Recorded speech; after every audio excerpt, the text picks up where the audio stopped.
Hey guys, hopefully this video turns out okay. I am at a place called 𝗪𝗂𝗪𝗓 Island. It's like an indoor play place for kids because my kids did not have school today. It was like a day off for the district. So Michael had the kids all morning and I worked, and then I have the kids this afternoon and he's probably at home sleeping. At least that's what he should be doing. So I'm here. They actually have like a restaurant parents lounge where I just hang out because my kids just go run and act crazy for 2 hours. And they only come to me when they want water or snack, which is pretty good. So this message is for Grace. First of all, I am so sorry that I did not address your question on today's call. I totally should have. I'm normally pretty organized about I take topics and I put them on my calendar for the date of the Q&A call. So I don't forget, and I missed that step somehow during the week, probably just got distracted or something and then forgot. So I am so sorry. You did it exactly right and I messed up. So I wanted to address your question about coaching small business owners and how do we do that? So I'm going to give you a number of exercises that we do with them, really when we first start coaching business owners. So for folks like, Bianca, who has done CFO type work, she's going to be much more advanced than this. But this is really where we start with clients. So the first thing that we do, we only coach business owners when we can do both business and personal finances. So that's something to think about. And so because of that, when our clients come to us, they're typically needing both a business and personal budget to start, which is where is all the money going? So we do both business and personal. Knowing their personal budget helps us determine then a paycheck amount, okay? It's loud in here, sorry. Hopefully you guys can hear me okay. So a lot of our clients are just sort of taking draws or transferring money from business to personal whenever they need it. There is no set schedule, no routine, no set dollar amount, nothing. It's all chaos. So we get them organized on their personal finances. So here's all of your personal livelihood. And then it's based on this number, here's what your life costs you every month. This is how much you need to be paying yourself out of your business. Now, a couple of factors to consider is do they have a spouse who's also working and earning an income? Sometimes that income totally covers personal finances, and it's they don't actually need to take a paycheck. We will typically start them on something small. This has a lot to do with the mindset of paying yourself from your business. It's what we recommend for all of you as well. Even if it's $5 every 2 weeks, start taking a paycheck. It's always easier to change the dollar amount later than it is to put a whole new habit, whole new system in place. So typically we'll start with something small, more so to help them really, feel compensated for the work they're doing. That this is a business. This isn't a hobby. It's actually contributing to the family finances that can really shift things really quickly for people. So, but sometimes their spouse's paycheck will cover half of the expenses. And then the other half is what we say, hey, this needs to be your paycheck. Now, when we say the word paycheck, that is what your business needs to pay you personally. It could be W-2. It could be, half W-2, half draw, half dividend, if you will, if they're an S corporation. I won't get into all of that right now, but typically, as long as we know the dollar amount, if they have an accountant, we will say, let's email your accountant, let them know that this is the dollar amount, and ask them based on what they know about your taxes, how they want us to, how they're going to code that, and ask the accountant for a tax estimate. So, obviously if it's all W-2, it's fairly easy to estimate. You can use a W-2 calculator online. But if it's 50-50 or, there's a base amount just because of a reasonable salary needs to be determined by the accountant, they'll usually let us know, based on this number, here's a good estimate for payroll taxes and that kind of thing. So we can also add that to the budget and make sure that we are accounting for that. So that is always first. And that can take a few sessions to figure out, right? And to really get it right and to refine the number because they're forgetting about expenses when we first start. So then it's oh yeah, we also have this expense. And so they add that and then that changes, some of those numbers. But we're usually relatively close pretty early on. I'm going to set my phone down. Okay.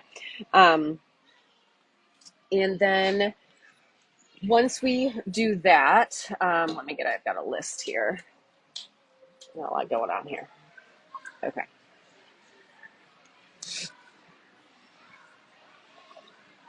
One moment, please. Business, here we go. Okay. So then what we start looking at are like income projections. So like, where is their income coming from in the business? What's the timing of that? And this is going to be really different. Hi. Water already. It's only been like 4 minutes.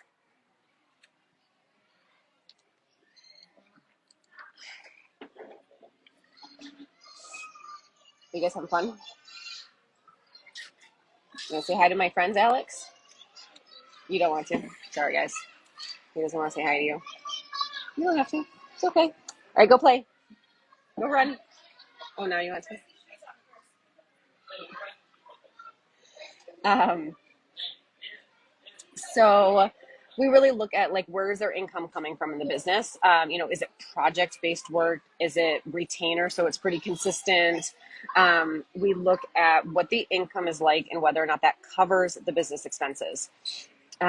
So because once you get them on a budget, it's like, well, hey, we know what the revenue inside of the business needs to be now. Are you making that? And if not, we have that good awareness, right? And like, it's like, hey, we've got a revenue shortage, we've got a pricing problem, we've got something going on where like you're not generating enough to cover expenses. I would say for most business owners, it's typically what we have seen, not an expense problem, in the sense that like, yeah, there might be some things we can cut, but a lot of it is like the cost of doing business, and like they don't have a ton of wiggle room. Once in a while we'll have a business owner that like, is paying $5,000 a month for a PR company that like isn't really doing anything for them or whatever. And so there, maybe once in a while there's like a big expense we can cut, but like it's not normal. So then we look at like, let's look at your pricing. Let's look at how you structure things. Every business is so different. So this is where you just be curious. Let them tell you, like, how did you decide the price of the service you're offering? How many hours is it taking you to deliver the service? What actual costs do you have to deliver that service? And a lot of the times it's like they're just guessing when they design their business. So they're not actually charging enough in order to cover the cost. And so it's actually like costing them money to deliver the service, right? So we have this handout that we go through. It's in the toolkit, but it's like the 3 factors to growing your business. And it's just the top 3 things that we look at that we can usually move the needle fairly quickly. 10% more number of customers. So how can we get 10% more customers? It's actually the hardest of the 3 to finesse. But I will say that if you can tell a business owner, hey, it looks like everything's fine, it's just that like this is a bit of a volume thing and you need 4 more people per month. And if you had 4 more people per month, you'd be fine. A lot of business owners are like, cool, I know the number, I'm going to go get it, right? Like sometimes it's really that simple. You can ask them like, what haven't you tried yet? What other sources of what are your best sources of clients right now? And can we show up even more in those things? Can we, spend a little bit more money on those avenues in order to get a better return, like those types of things. Okay. And then 10% more average sale per client. So this is where you look at like, can we raise the price that you are charging? Can we upsell on something?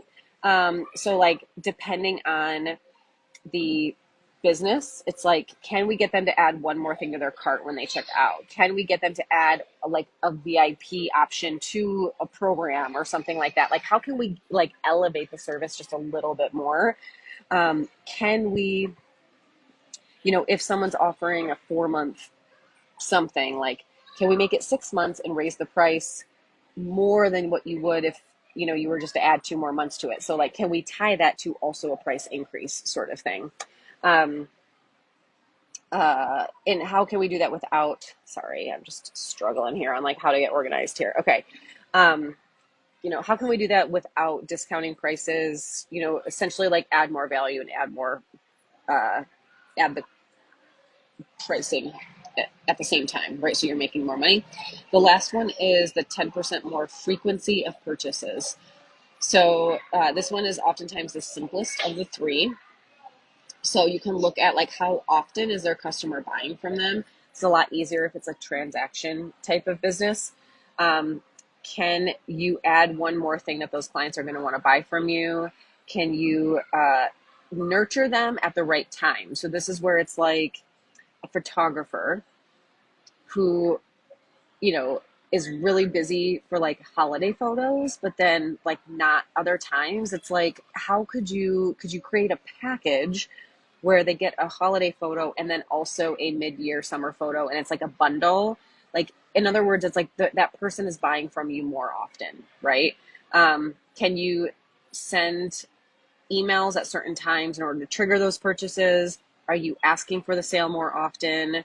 Are you, you know, nurturing your people so that they want to buy from you more often, that kind of thing. So typically what we will do with those is we just ask them, like, we don't know their business. And this is where like the mindset when you're coaching a business owner is like, you have these answers. Like, you're the expert here. I am just here to pose the questions. Like, I'm just here to get you thinking, right? So make sure you're not trying to like know their business more than they know their business, right? You're really challenging them to intimately understand their business. Okay.